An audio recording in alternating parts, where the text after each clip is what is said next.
Dead by Daylight's 2v8 mode rocks on, and it's taking no prisoners, including me.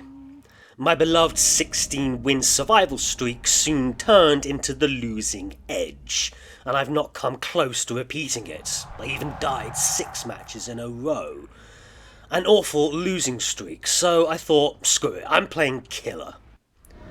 I'll only queue for Killer when the Survivor BP bonus is only 150%, so it's not too long.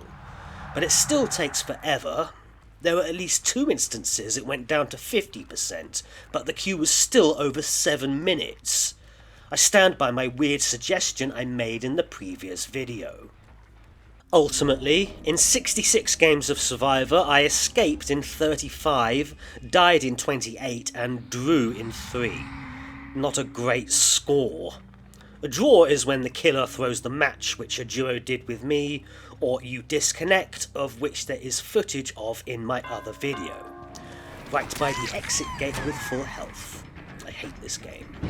But I also consider the match a draw if you escape through the hatch when the exit gates aren't open.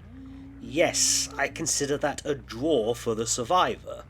You may have done your titular objective and survived, but your team is dead and the gates are closed.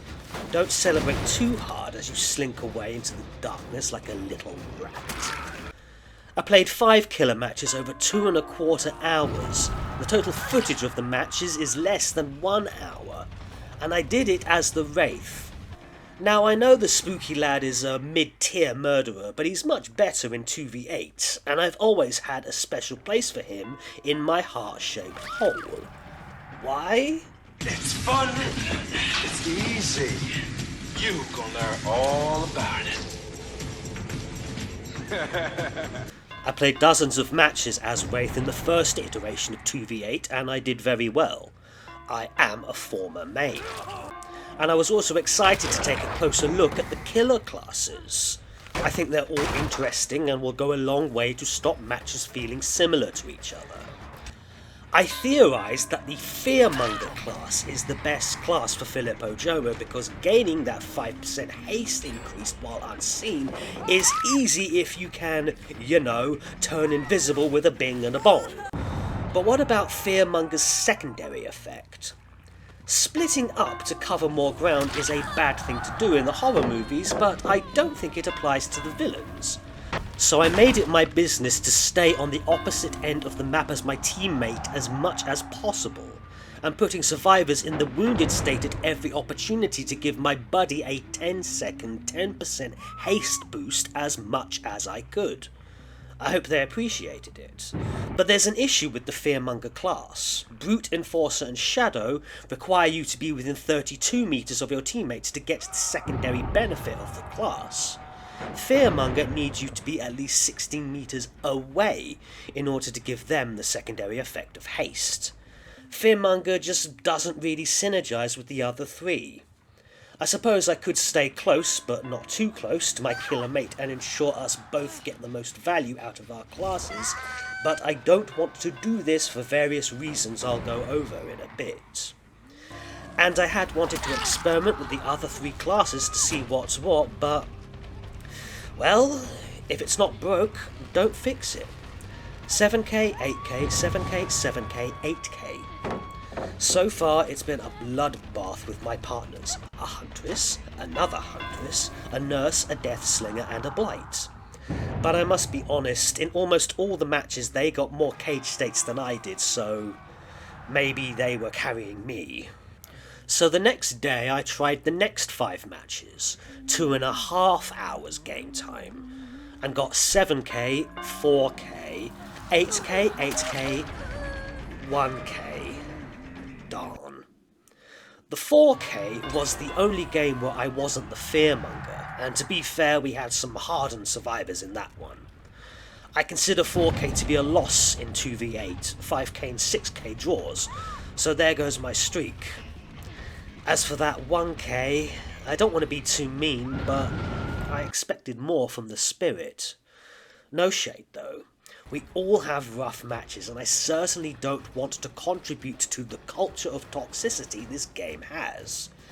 Maybe I carried there, that maybe in the others I was the one being carried. I mean, this was my 8k with the Billy. Guy was a beast and I was just trying to keep up. Am I doing myself a disservice? 10 matches is much too small a sample size, but I still want to take a preliminary look at the Wraith and what I think he has to offer. And the word at the forefront is support. Wraith is the secondary killer in every duo he's in. I suppose that makes me the accomplice, and them the main villain. No limelight for me, apparently. But you know, that's fine. The Wraith as a character isn't one for glory, and given I diagnosed him with schizoid personality disorder in my main project, I don't think he feels positive emotions at all. And I still think I'm being too harsh. Although most of the other killers have more lethality than the Wraith, and yes, my killer partner typically got the guts and glory, but in 9 of the 10 matches I made more blood points. Now, I know that doesn't really mean squat, but indulge me. The Wraith moves very fast when cloaked, and a lot of ground is covered. Given his speed ability, if you will, needs no cooldown and has no drawbacks besides the slowish uncloak, I say the Wraith has the best mobility of the Hateful 8. Trapper, Huntress and Slinger have the poorest mobility. Hillbilly's chainsaw speed ability is much faster but much harder to control. Billy can also crash, and the chainsaw still has a cooldown. Nurse's Blink also has a prolonged cooldown, and she's very slow without it. Blight and Spirit also have cooldowns to their speed abilities, and although they are both faster than the Wraith, Blight is harder to control and Spirit can't actually see who she's hunting. All of this is also without taking into consideration that the Wraith has a stronger element of surprise than the others. I'll talk more about that later. So I think our boy Phil stands out as being the best recon killer of the current 2v8. And what does a recon killer do? Gen Patrol. You have the power to be the best Gen Patroller in the game and can lock down much bigger areas than the other 7 killers. I simply orbit the other 60 to 70% of the map my partner can't patrol as efficiently and work off of that. It's hardly a genius strategy, but it seems to be good enough. It's one of the reasons I don't like staying too close to my teammates. Only one killer is needed to apply pressure to a gen, and if we're at opposite ends of the map, the pressure isn't spread thin. Staying away is very easy for the Wraith thanks to Mr. Ojomo's innate power.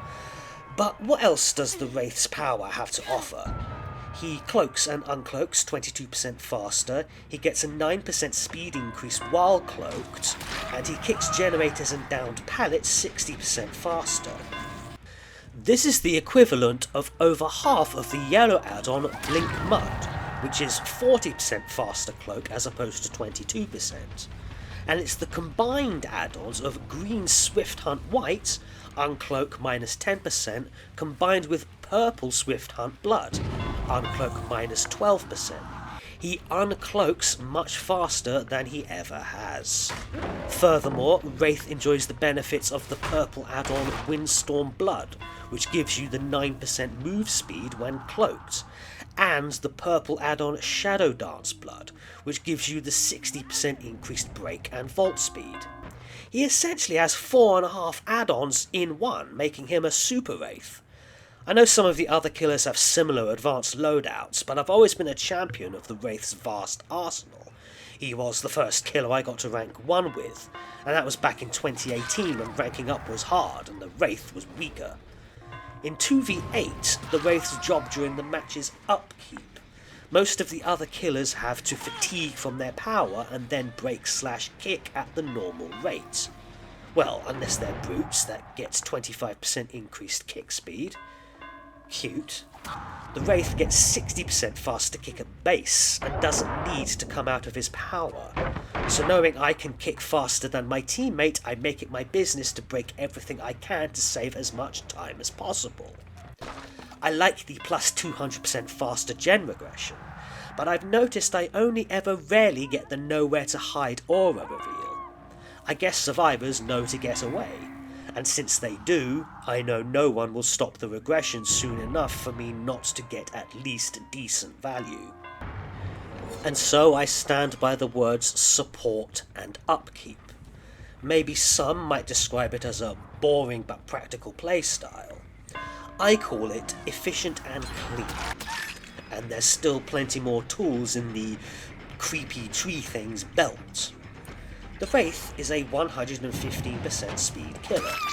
The default move speed increase when cloaked via the Wailing Bell is plus 6%, with an additional plus 5% Fearmonger haste, and the Windstorm Blood equivalent plus 9%, I think the total move speed is 135%. And that's with absolute control over what direction you go in, absolute visibility on the board combined with near absolute invisibility, almost complete silence, and little to no cooldown. It's not too flashy, but not too shabby. And yes, body blocking at the generator corner spots is a thing that happens a lot. Where's your precious sprint burst now, escapist? And 2 of those matches had 4 escapists. I nearly dodged, because Wraith typically gets bullied by escapists. They are your kryptonite, and they know it. I said as much in both my August and November 2v8 videos.